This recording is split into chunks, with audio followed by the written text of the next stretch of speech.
Kia ora everybody. This, like it says in my introduction, it's going to be a vlog more about talking about what happened recently on my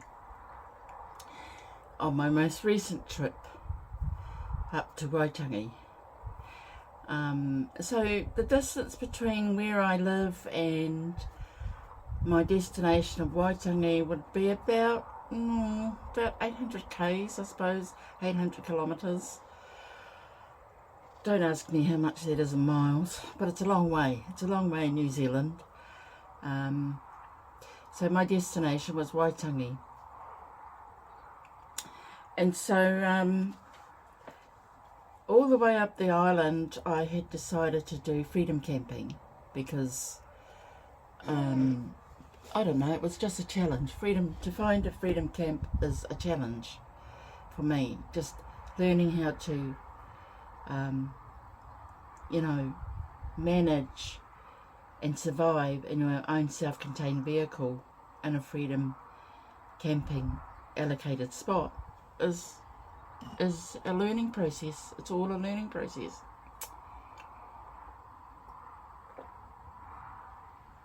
And so I decided to do, one of my videos is going to be all about freedom camping in the North Island.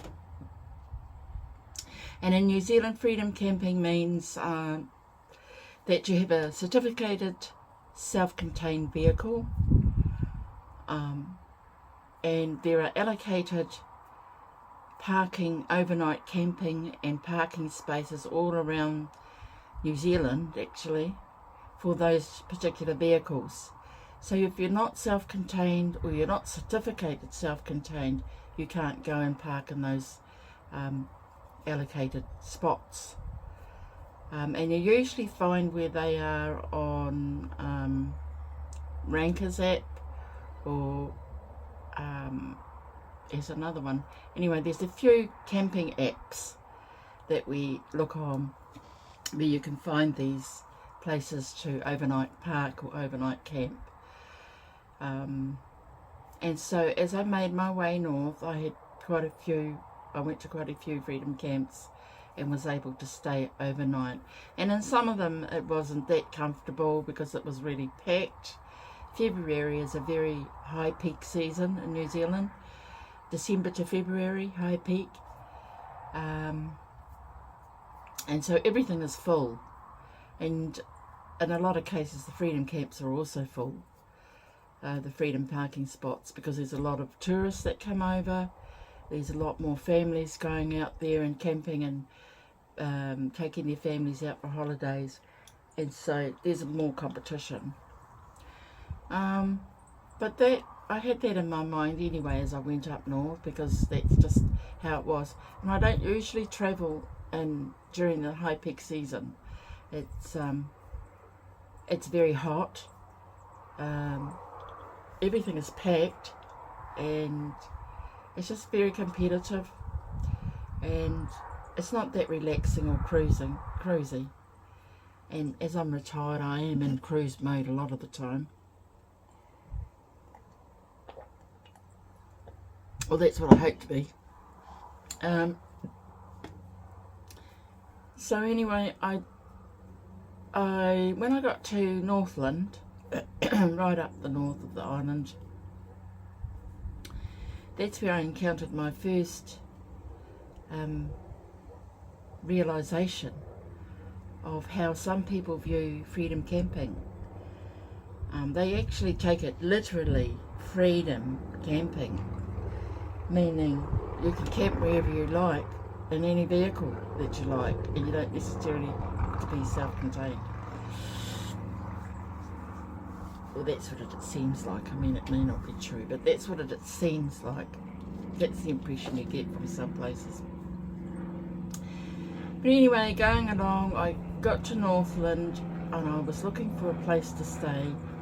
I looked up on the camping apps and I saw, well, I had already planned this one because I'd already checked this one before I left. There was a freedom camping spot out at Parua Bay. Just a minute. So the Freedom camping spot that was on the camping app was in Paraua Bay, up in Northland. So I went out to that one, but it was quite packed. I didn't, it was hard to see where the parking spots were. There were RVs and camper vans all over the place. There were tents everywhere, and it was just confusing for me. So I didn't want to stay there. I didn't feel comfortable there. I just didn't feel a part of that kind of group, whatever it was. And it was at a boating club or a yacht club or something. So anyway, I moved on and I went back to the nearest suburb, which is Whangarei. And I saw on the camping apps that there was another little freedom camp there. And so I went there, and it was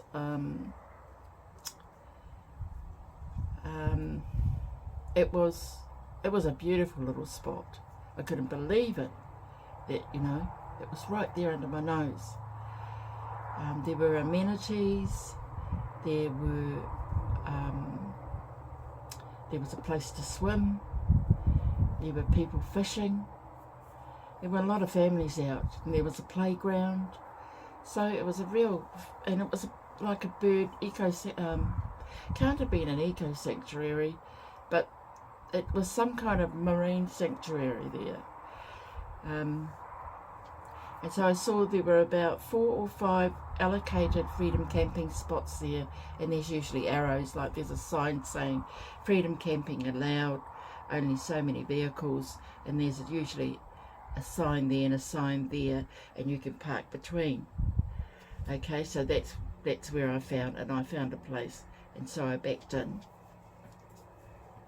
and I couldn't believe my luck actually that I'd found this place. I backed in, put my window covers up, and decided to go for a walk and check the place out, which I did, and it was really nice. But I noticed there were a lot of cars pulling up, and great big buses and things like that. And I thought, well, wow, there's a lot of people know about this place. Oh, that's okay. So as the day went on, I decided to go back in my van and get something to eat. But just before I was about to do that, a lady pulled up in her car, and she was giving out food packets. Like, she was actually giving out little meals in plastic containers to everybody. And well, she was actually starting by giving them to the people parked in their cars next door to the freedom camping spots, and they were getting all these meals. And I thought, oh, that's nice. And then she came over to me and she said, would you like a food package? And I said, no thanks, it's okay, it's fine.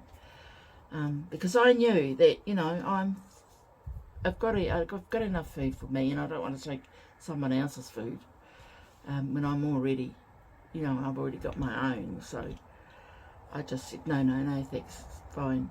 But she insisted, and I thought, okay. And she was saying she's doing God's work, and she had been cooking these things, little food packages, and was wanting to give them out.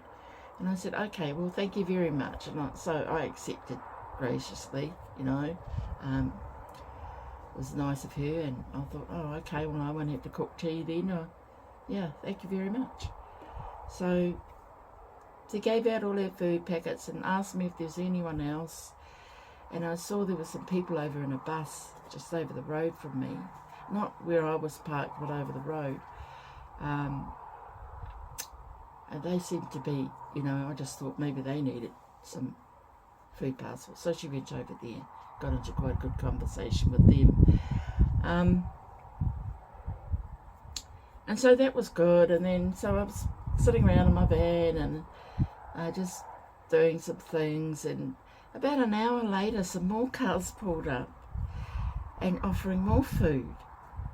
And this time I put all my covers up. I made sure to have all my covers up and all the doors shut. because I couldn't really go and have someone else's food when I'd just eaten and I was going to eat some more. So I didn't want them to be embarrassed by asking me and me saying no, you know, because I know they mean well.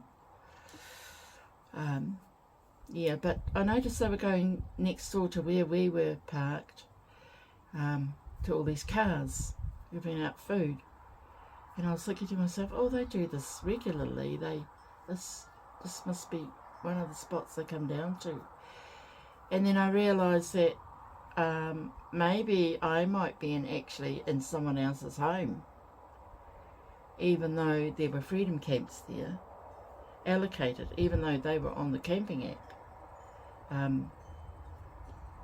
There were also some other people living in their vehicles and they probably weren't certificated self-contained or even self-contained. And they were right next door to where the freedom camps were, and I've got a feeling that they may have been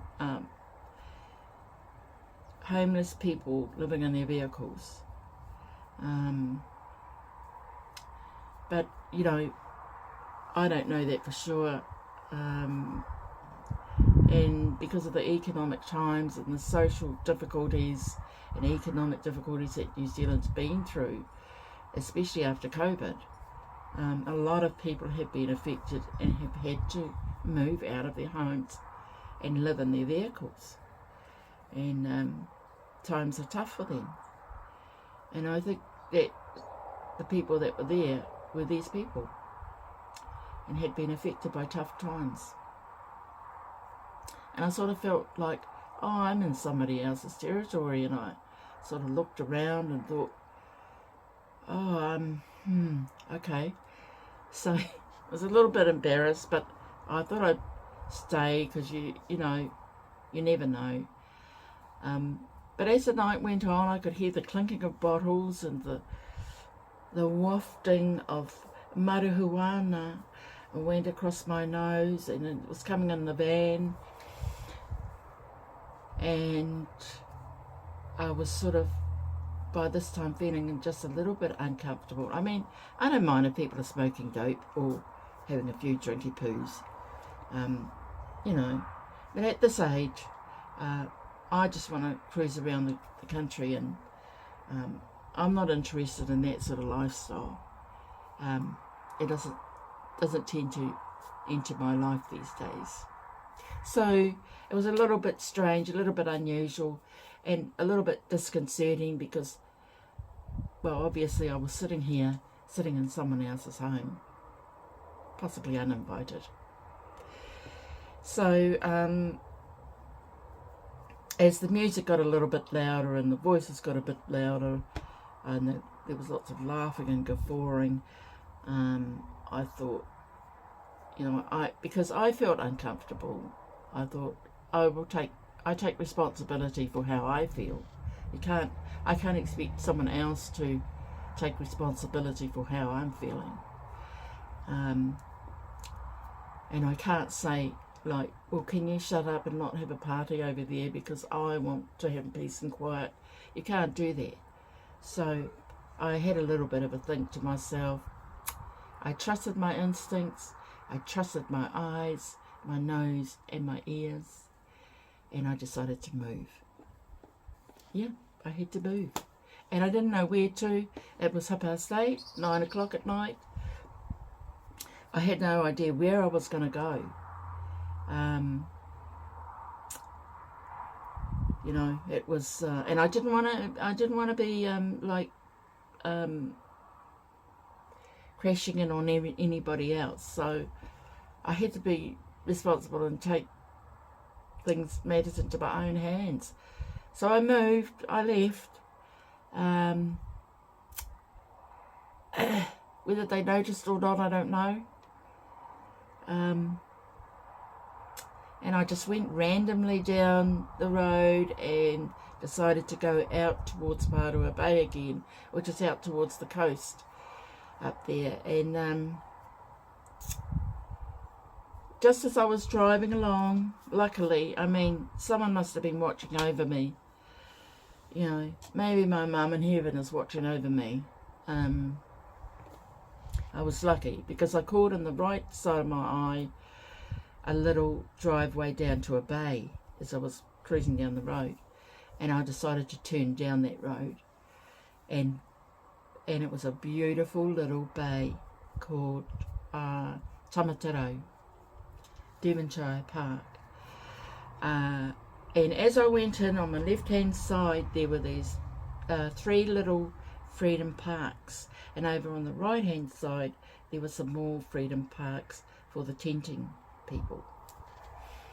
And so I parked there, and it was beautiful. I was able to have a beautiful view of the bay and the sea, because that's the thing about Northland.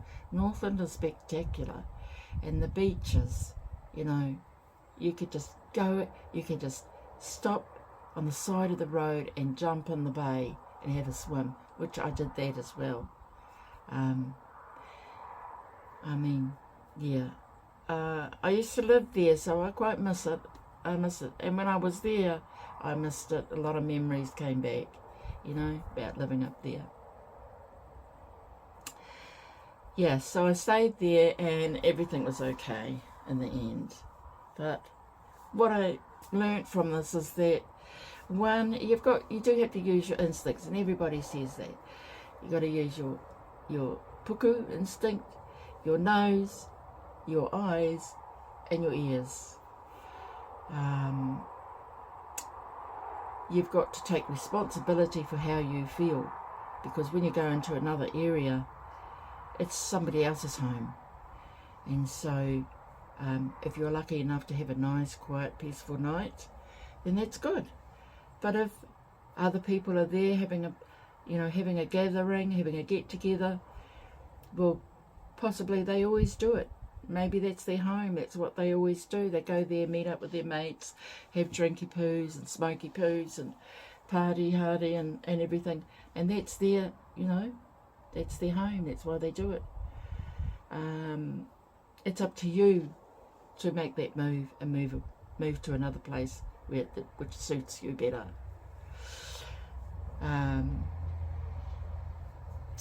And 3, I just still remember how lucky I was to find that little bay. Why I went right back out to Parua Bay again, it might have been because I thought possibly the first place that I had gone to, maybe it was a little bit emptier now. You know, maybe that was my hope. But I'm glad I didn't end up there. Yeah, that was very random out there.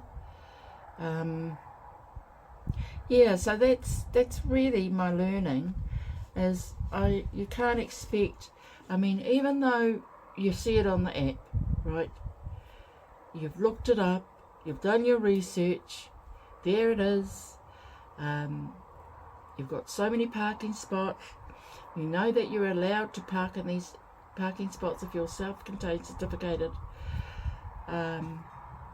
you know all about the place before you get there. And it does not mean that you can go there. It doesn't mean you can stay there, because it just depends on the area. So you've always got to have a plan A and a plan B.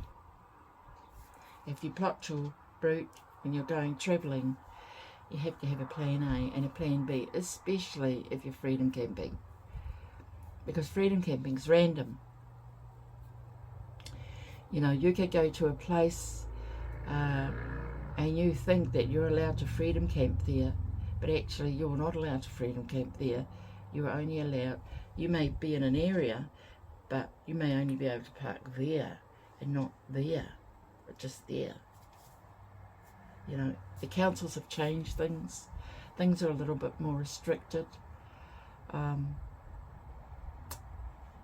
I'm afraid that it's the freedom campers, the people who are parking overnight for free with certificated self-contained vehicles, I'm afraid they're the ones that have to move.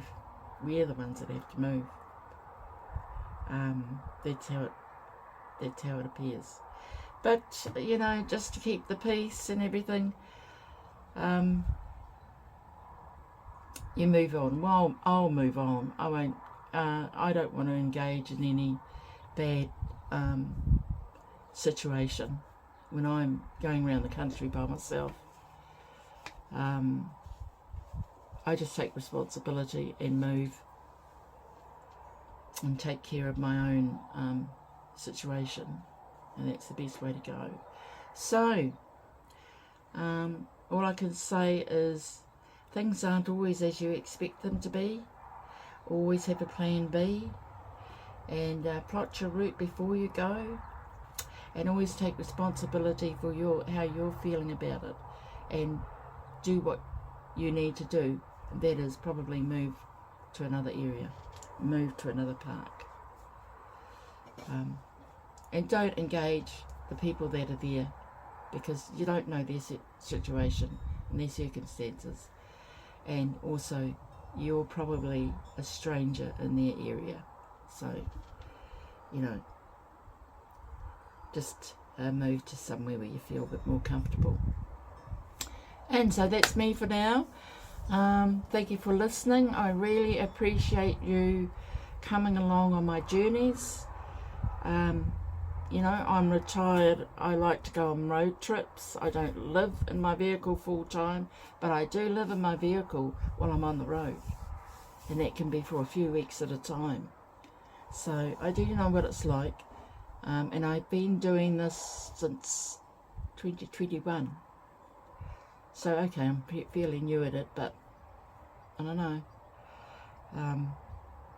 Yeah, so take care, and remember, whenever you're out there in nature, you know what to do. Okay, ka kite.